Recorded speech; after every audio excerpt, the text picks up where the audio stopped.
Guntur Shyamala Nagar railway gate వద్ద ప్రతిపాదిత ROB నిర్మాణాన్ని నిలిపివేసి గతంలో రూపొందించిన ఆర్యూబీ ప్రణాళికను అమలు చేయాలని స్థానిక రెసిడెన్సీ వెల్ఫేర్ అసోసియేషన్ సభ్యులు ప్రభుత్వాన్ని కోరారు. ఈ మేరకు శనివారం మీడియా సమావేశం నిర్వహించి తమ ఆందోళనను వ్యక్తం చేశారు. ఈ సందర్భంగా కమిటీ ప్రతినిధి టీవీ సూర్యనారాయణ మాట్లాడుతూ శ్యామలానగర్ ప్రాంతంలో గతంలో ప్రతిపాదించిన రోడ్డు అండర్ బ్రిడ్జ్ నిర్మాణం ప్రజలకు మరింత ఉపయోగకరంగా ఉంటుందని తెలిపారు. ప్రస్తుతం రోడ్ ఓవర్ బ్రిడ్జ్ నిర్మాణం వల్ల స్థానిక ప్రజలు తీవ్ర ఇబ్బందులు ఎదుర్కొనే పరిస్థితి ఏర్పడుతుందని ఆందోళన వ్యక్తం చేశారు.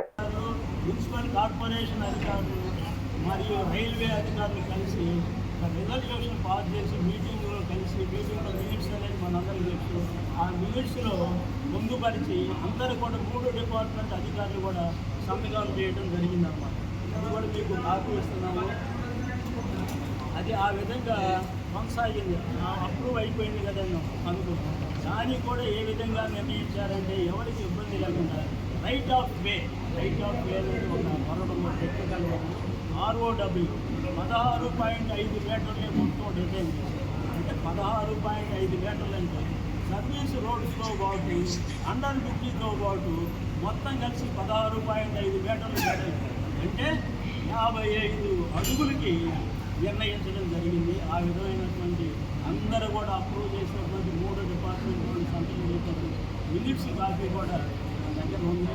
అది కూడా మీకు ఇవ్వడం జరుగుతూ ఉన్నది. తర్వాత లేటెస్ట్ ఆ విధంగా ప్రాసెస్ అప్పటి నుంచి అంటే 2011-12 నుంచి 24వ సంవత్సరం 2024 దాకా ఆర్యూబీ అనేది జరుగుతుంది. 2024లోనే కాకుండా 2025వ సంవత్సరం ఫిబ్రవరి 11వ తేదీన టైమ్స్ ఆఫ్ ఇండియా పేపర్లో ఈ రైల్వే మంత్రిత్వ శాఖ వారు కూడా ఇక్కడ ఆర్యూబీని కట్టడానికే నిర్ణయించడం జరిగినది. లేటెస్ట్గా 2025 ఫిబ్రవరి 11ను కూడా ఒక ప్రకటన విడుదల చేశారు.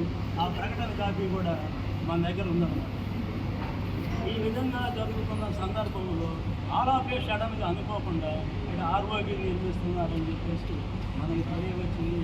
నేను ఇంతకుముందు చెప్పిన విధంగా ఆర్ఓబీ నిర్మించడం జరిగితే ఇక్కడ రోడ్డుకి ఇరుపక్కల ఉన్నటువంటి రాజశేఖర రెడ్డి బొమ్మ దాకా ఇటు వచ్చేసాము శ్యామలానగర్ జంక్షన్ దాకా అని చెప్పేసి చెప్తా ఉన్నారు. బట్ రాజశేఖర రెడ్డి బొమ్మ దాకా విడివి ఎక్కువ ఉంది, శ్యామలానగర్ జంక్షన్ దాకా విడివి తక్కువగా ఉంది. అది కూడా గమనించవలసిందిగా నేను అందరినీ ఆశిస్తున్నాను. ఇదే కాకుండా ఈ రైల్వే ఏది 11/2/2025 చేసిన ప్రకటనలో LC నంబర్ 311 శ్యామలానగర్ దగ్గర ఉన్నటువంటి ఈ గేట్ నెంబర్ వచ్చేసి LC నంబర్ 312. అటు పైకెడితే మనందరం తెలుసు నల్లగొండ రైల్వే స్టేషన్ దగ్గర